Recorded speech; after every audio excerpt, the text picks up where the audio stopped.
2005 through 2015 Toyota Tacoma with a 2.7 liter engine, valve cover gasket replacement. I'm Brian Eslick from How to Automotive. I'm going to walk you through the steps of replacing the valve cover gasket. I'm going to be using a Felpro replacement gasket. I will link up the parts in the description of the video. We're going to get started by removing the air cleaner air snorkel assembly here. So we're going to loosen up the hose clamp on the throttle body here. And once you get that loosened, then there's going to be a 10mm bolt right here on the front of the valve cover. And then there's two 10mm bolts here and here that you're going to loosen, and then you're going to loosen the clamp at the air box. Then you need to remove the wire loom hold. It's held on right here with a little clip on the front of the air cleaner. After that, you can pull the air snorkel off the throttle body. And on the back, there'll be a little elbow for the vent on the top of the valve cover. You go ahead and pop that off and set that aside. Then there's a map sensor here on the back that you need to unplug, a little electrical connector on the back of the air cleaner, so unplug that. Then you can pull the hose off the air box here in the front, and then there's one vacuum line here in the on the front of the air cleaner assembly here that goes to the fuel pressure regulator. Pop that hose off.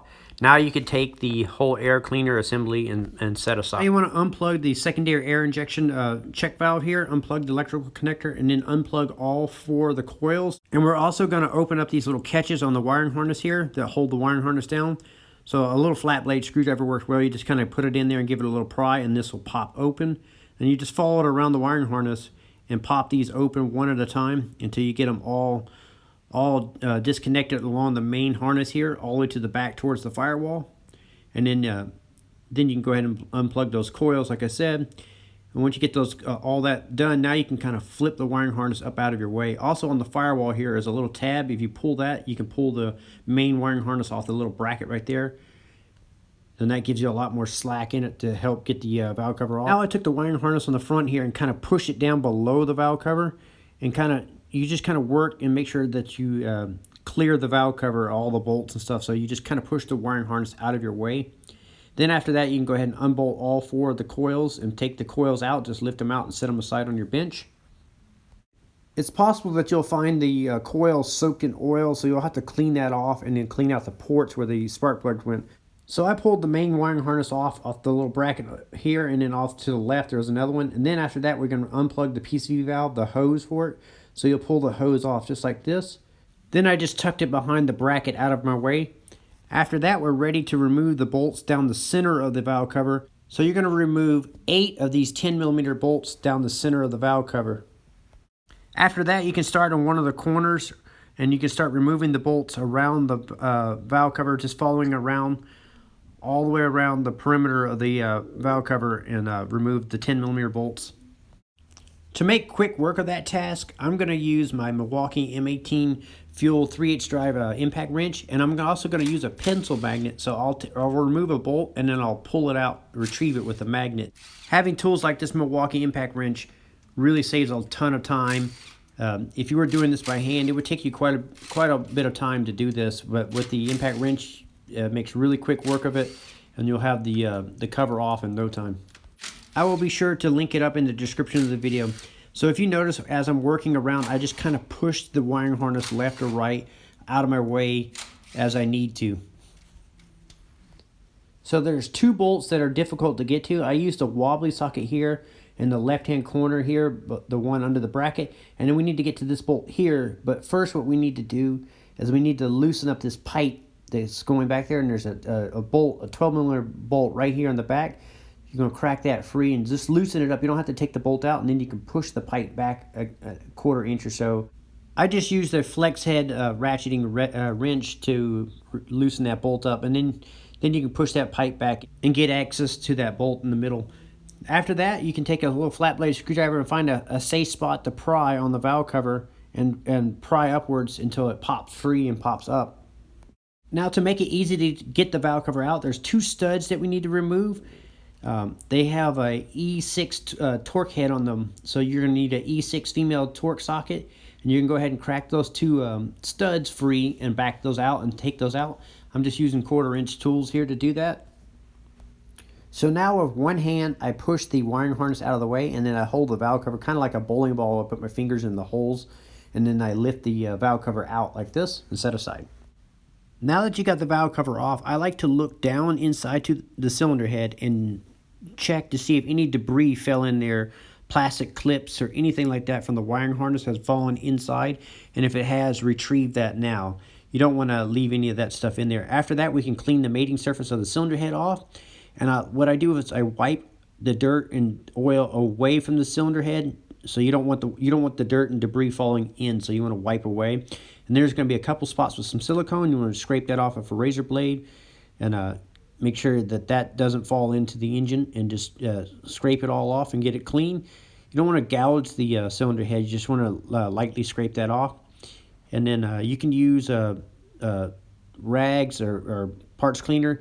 Also down the center, you're going to clean out the tube seals here. These are dry on mine, but it's possible that yours may be full of oil. You'll have to clean those out and get those all cleaned up too.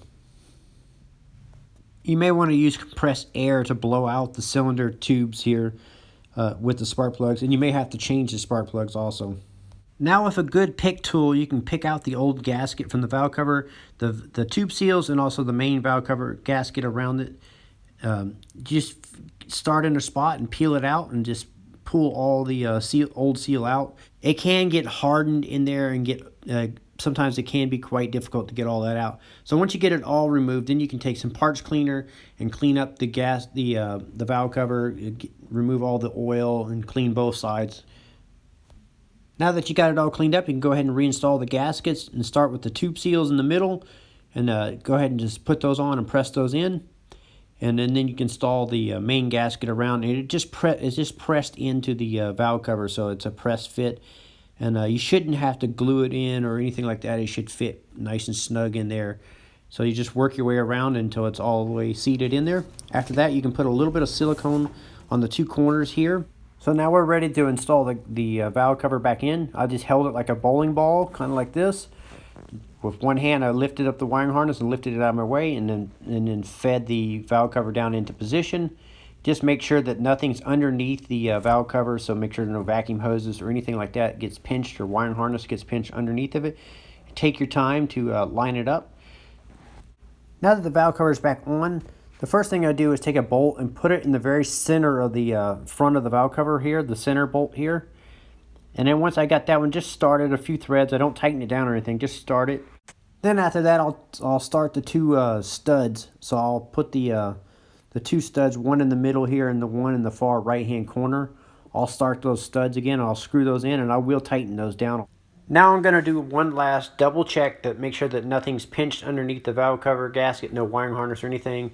And once I'm satisfied that it's all clear, then I'll start all the bolts all the way around. So I'll start all of the bolts down the middle and all the bolts around the perimeter. I won't tighten any of them down. I'll just run them down until they're snug.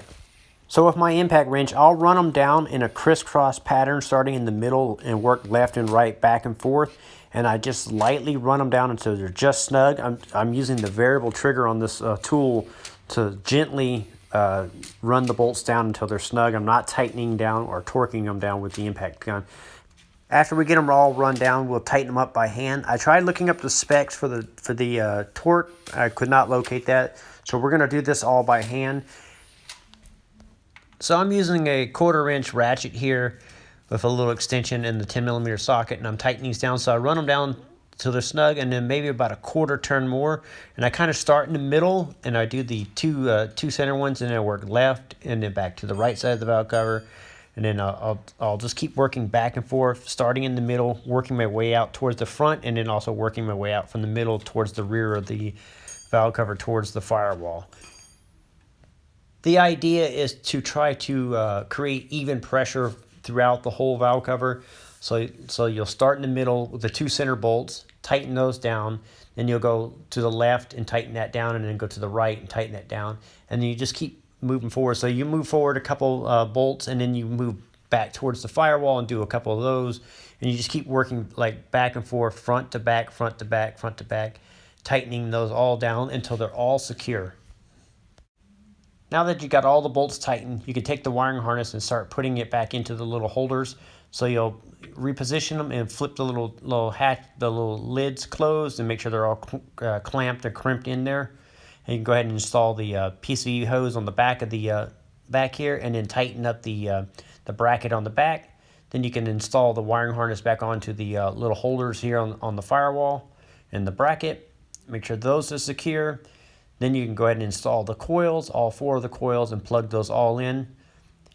And you want to make sure when you plug these in, you want to make sure you hear them click. You want to give them a little pull and make sure they're fully secure. Go ahead and start the bolts and tighten those up. Now you can put the vent tube here, the little elbow on the valve cover here. Now you're ready to install the air cleaner back on. So you'll put it over the throttle body, back onto the air box there. Then you'll plug in the elbow here on the vent.